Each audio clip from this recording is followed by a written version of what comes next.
میرے نبی پاک صلی اللہ، ایک شخص حضور کے سامنے بیٹھا ہے تو منہ چڑھا چڑھا کے باتیں کر رہا ہے. کچھ لوگ نقلیں اتارتے ہیں، اور بزرگوں کی نقل اتارنا اور بزرگوں کی توہین کرنا یہ رب کو سب سے ناپسندیدہ فعل ہے. توہین کے انداز میں نقل اتارنا. تو کہتے ہیں منہ چڑھا چڑھا کے باتیں کر رہے تھے. میرے حبیب نے فرمایا نہ ایسے کر، بڑے میٹھے انداز، کیوں اپنے منہ کو بگاڑ رہا، نہ کر. کہنے لگا جی ہے ہی ایسا. حضرت ابو ہریرہ فرماتے ہیں میں قریب بیٹھا تھا، حضور مسکرا رہے اور نہ کر ایسے. کہنے لگا جی یہ میرا منہ ہے ہی ایسا. فرماتے ہیں میں دیکھ رہا تھا حضور کے چہرے کا رنگ بدلا، آنکھوں میں جلال آیا، اور میں اچھا جا پھر ایسا ہی ہو جائے، جا پھر ایسا ہی ہو جائے. کہتے ہیں میں نے دیکھا اس آدمی کا منہ بگڑ گیا. حضرت ابو ہریرہ فرماتے ہیں وہ رویا کرتا تھا مدینے کی گلیوں میں اور کہتا تھا کوئی مجھے معافی لے دو، لیکن گرا جو ان کی نگاہ سے وہ سنبھل نہیں سکتا.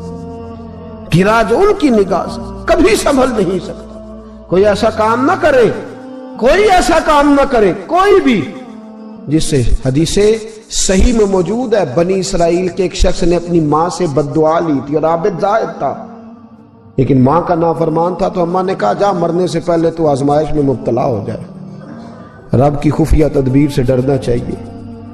تو مرنے سے پہلے پہلے ایسی آزمائش میں ڈال گیا کہ ایک بری عورت نے الزام لگا دیا. لگا الزام، لیکن زمانے میں رسوائی چاروں جانب ہو گئی. تو لوگ آ کے کہتے تھے تیرے ساتھ کیا بنا؟ کہتا کچھ بھی نہیں، میری اماں نے میرے لیے بد دعا کی تھی، اس کا رنگ دیکھ رہا ہے. کیوں میں نے ستایا اپنی ماں کو؟ توبہ کر، دعائیں لیا کریں زندگی میں. بد دعاؤں والے کام ہم تو 1 منٹ لگاتے ہیں بد دعا لینے میں، 1 منٹ لگاتے، 1 منٹ. ایک میں بزرگوں کا پڑھ رہا تھا ایک دفعہ اخبار میں، تو ان کی آنکھیں کالی ہو گئی، اندر سے کالی ہو گئی، تو بیچارے نابینا ہو گئے. کسی نے ان سے کہا کہ ہوا کیا؟ تو کہنے لگے ایک شرارتی لڑکے نے میرے آگے کھڑے ہو کے 2-3 دفعہ ریس دی تو دھواں میرے منہ پہ پڑا، تو آنکھوں کے اندر گھس گیا ہے، بڑے علاج کرائے، لیکن اس کی شرارت تھی نا. تو وہ کہتے ہیں میں تو یہی کہتا ہوں کہ اللہ کرے تجھے بھی کبھی یہ معاملہ ہو، تجھے پتا چلے. ہم نہیں، باز ہی نہیں آتے، ہم کسی کو تکلیف دینے کا کوئی موقع ہاتھ سے جانے ہی نہیں دیتے.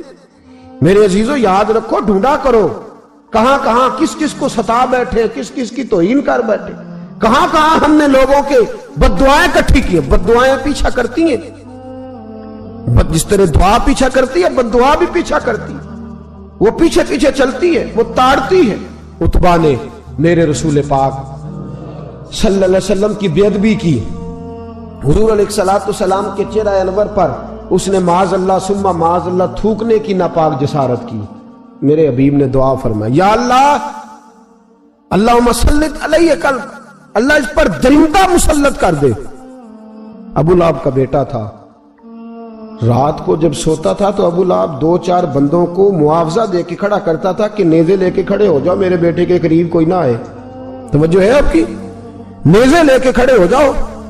لوگ کہتے تو انہیں نبی بھی نہیں مانتا اور بات ہر ایک مانتا ہے، پیغمبر بھی نہیں مانتا. تو ان کے جملے کہنے لگا میں مانوں نہ مانوں بات الگ ہے، لیکن میرا تجربہ ہے جو اس کے منہ سے نکل جاتا ہے وہ ہو جاتا ہے، جو ان کی زبان اتھر سے نکل جاتا ہے وہ.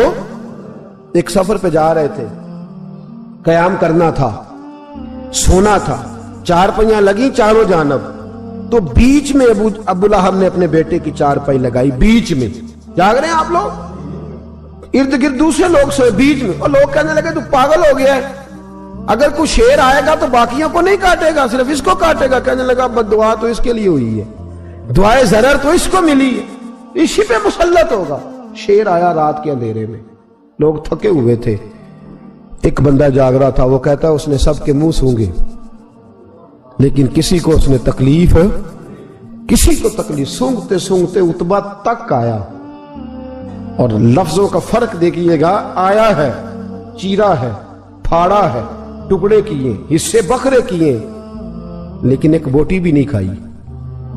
مار دیا، چہرہ بگاڑ دیا، وجود کاٹ دیا، چلا گیا قتل کر کے، کھایا نہیں ایک لقمہ بھی اس کے وجود. بھائی درندے پھاڑنے آتے ہیں کہ کھانے آتے ہیں؟ وہ کھایا نہیں، پھاڑ کے چلا گیا. تو لوگ سویرے پوچھنے لگے صحابہ سے کہ ماجرا کیا ہے؟ تو گویا صحابہ زبان حال سے کہہ رہے تھے گستاخ کا گوشت گندا ہوتا ہے، جانور بھی نہیں کھایا کرتے، گندا ہوتا ہے۔ یہ ہے میت کسی بے ادب کی، منہ دکھانے کے قابل نہیں ہے، ان کے دشمن پہ لعنت خدا کی، وہ رحم پانے کے قابل نہیں ہے۔ میرے رسول پاک صلی اللہ علیہ وسلم کی زبان اطہر سے اگر کبھی کسی شخص کے لیے ایسا جملہ نکل گیا تو پھر اس نے بھی اس کا پیچھا کیا، لیکن میرے حبیب نے دعائیں ہی دی ہیں۔ ام حرام، یہ بخاری کی حدیث ہے، ایک خاتون ہے رضی اللہ تعالیٰ عنہ، وہ کہتی ہیں ایک دن نا میں نے کہا یا رسول اللہ میرا دل کرتا ہے میرے گھر آئیں، تو حضور تشریف لائے تو بڑے تھکے ہوئے، محبوب سفر تھا، تو کہتے تھکے ہوئے تشریف لائے تو حضور آ کے بیٹھے ہی تو میں نے دیکھا کہ نیند کی طرف توجہ ہے حضور کی، کہتے میں نے تکیہ پیش کیا تو میں قربان جاؤں محبوب میرے گھر میں آرام کرنے لگے، کہتی ہم سارے نظارے دینے لگے، دیکھو ہم کتنے خوش قسمت ہیں کہ ہمارے بسترے بھی نور نالا نور ہو گئے، ہمارا گھر بھی چمک گیا، روشنی پھیل گئی۔ کہتے ہیں حضور سوئے جب اٹھے نا تو مسکرا رہے تھے، حضور اٹھے تو اس زمانے میں کوئی تصور نہیں تھا بیڑی بیرے کا، کشتی جو سمندر میں چلتی ہے اس کا تصور ہی نہیں تھا، ابھی قریب قریب نہیں بنتی تھی وہ کشتیاں، دور دور علاقوں میں بنتی تھی، اور اگر بنتی بھی تھی تو ان میں بیٹھ کے مجاہد نہیں جاتے تھے، مجاہد خشکیوں کے رستے جایا کرتے تھے۔ بی بی کہتی ہیں حضور اٹھے تو مسکرا رہے تھے، تو میں نے کہا حضور آپ کیوں مسکرا رہے ہیں، خیر تو ہے؟ تو نبی پاک نے فرمایا میں نے دیکھا ہے سوتے ہوئے کہ میری کچھ امت کشتیوں پر بیٹھ کے بھی کافروں کے خلاف جہاد کرے گی، دریاؤں میں بھی، اقبال نے کہا نا دشت تو دشت ہے دریا بھی نہ چھوڑے ہم نے، بحر ظلمات میں دوڑا دیے گھوڑے ہم، کشتیوں میں بھی جہاد کرے گی میں نے دیکھا ہے۔ تو کہتی ہے میں نے فٹافٹ کہا یا رسول اللہ مجھے بھی شامل کر دے ان میں، حضور مجھے بھی ان میں، حضور ذرا جلدی جلدی، دیکھا جو ان کو بانٹتے تو میں نے بھی بڑھ کے پیار سے دستے عطا کے سامنے دستے طلب بڑھا دیا، میں نے بھی آگے بڑھ کے کہا حضور تھوڑی خیر ادھر، حضور مجھے بھی شامل کر دے، کہتے پہلے بوڑھی تھی، نبی پاک نے ہاتھ اٹھائے کہ یا اللہ اس کو بھی ان میں شامل کر دے۔ اب فرماتے ہیں سرکار کا وصال ہوا، کوئی جہاد نہیں ہوا سمندر والا، حضرت ابو بکر کے زمانے میں کوئی جہاد نہیں ہوا سمندر والا۔ مجھے لوگ کہتے تو نے مرنا کب ہے، میں نے کہا جب تک کشتی والا جہاد نہیں ہو جاتا، جب تک کشتی والا جو دن کو کہہ دیا دن ہے تو دن نکل آیا، جو شب کو کہہ دیا شب ہے تو رات ہو کے رہی۔ خدا نے ان کی زبان کو وہ اختیار دیا، جو نکلی منہ سے ان کے وہ بات ہو کے رہی۔ فرمایا جب تک کشتی والا جہاد نہیں ہوتا میں نے مرنا۔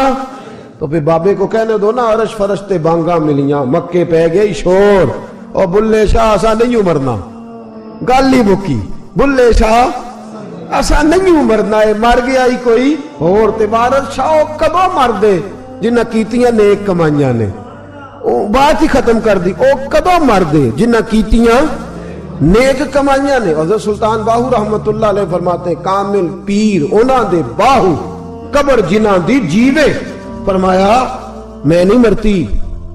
حضرت اسرائیل نہیں آتے وہ چھو کے گزرے گئے، کہتے بہنیں بھی چلی گئیں، بھائی بھی چلے گئے، خامد بھی چلا گیا، بچے بھی کئی گئے، اور میں اسی حالت میں۔